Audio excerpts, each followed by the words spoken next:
So I've got this terrible habit of prioritizing phone calls, social time, and entertainment before I do my work. That's not a good habit. Because as they say, if you have a jar with sand and rocks and marbles, you got to put the big stuff in first for it all to fit. If you put the sand in first, you won't get in all the marbles. And that's what's happening. That's what definitely happened yesterday. I was supposed to give you a video yesterday with my habit tracker and all the things I'm doing according to this habit system. And I never got around to that.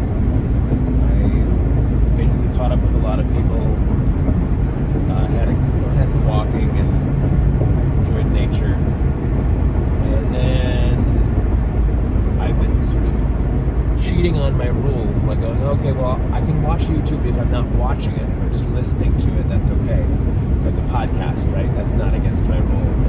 Well, it's still consuming.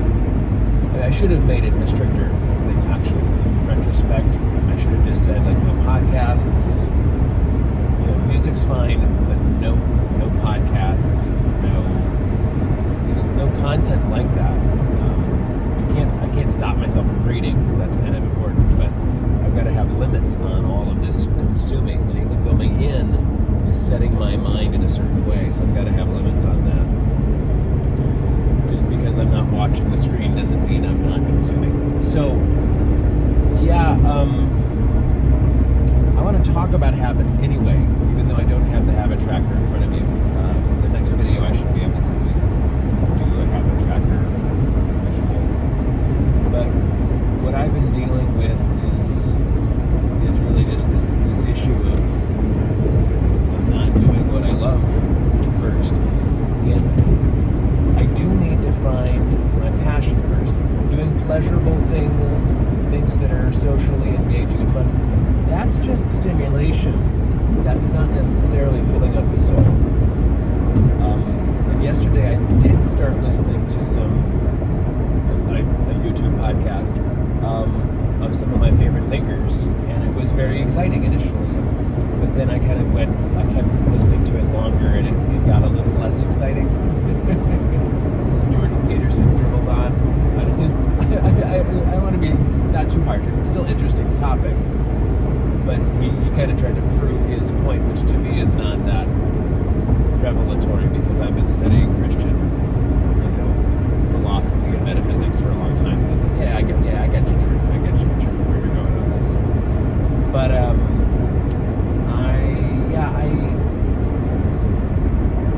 really needed to sort of prioritize what I'm doing, and that's what I'm supposed to do with my schedule, the way I've drawn it up, which I haven't been doing, is to get physical, get movement in, and then get very focused as quickly as possible on what am I doing today, and how does that extend out of my being.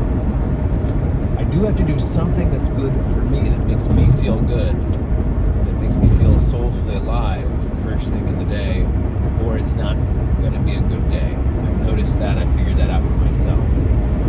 If I start doing my written agenda, my to-do list first, and the first thing on the to-do list isn't something that I love, then I'm kind of dragging myself through the day.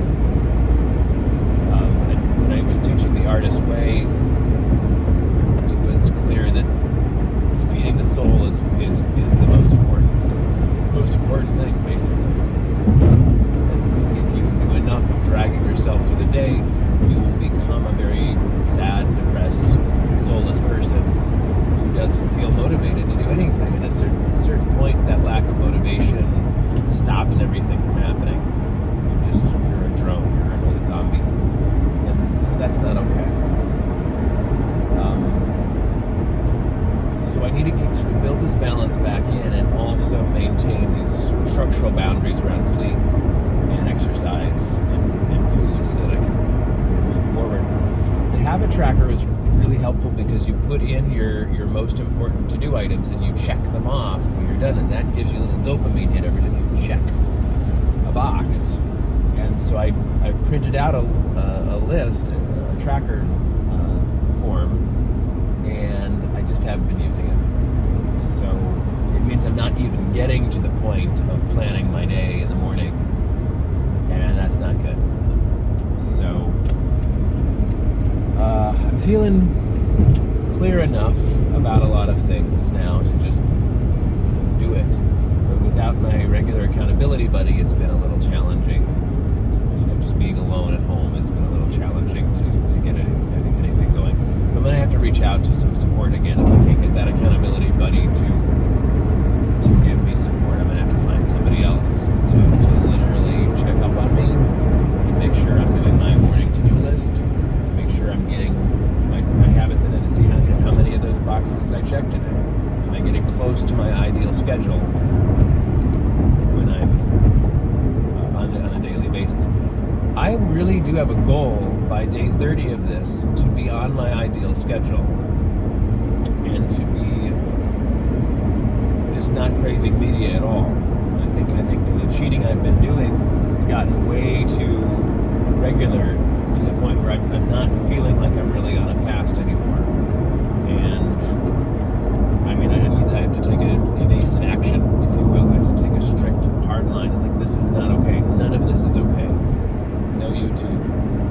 I'm always going on YouTube to upload stuff because I'm working on videos, and that's the challenge, because I'll immediately, my eye just quickly glances and I see some things and I go, oh, that could be interesting. But it's not that I'm watching it during the day. It's not until I'm tired in the evening that I'm still clicking on any of these. And again, the multitasking with eating is a deadly combination, because one justifies the other, and then you just keep eating and binging on media until you're exhausted in both regards. And that's not a habit I want to continue with in my life. I want that to be completely gone. So there you go.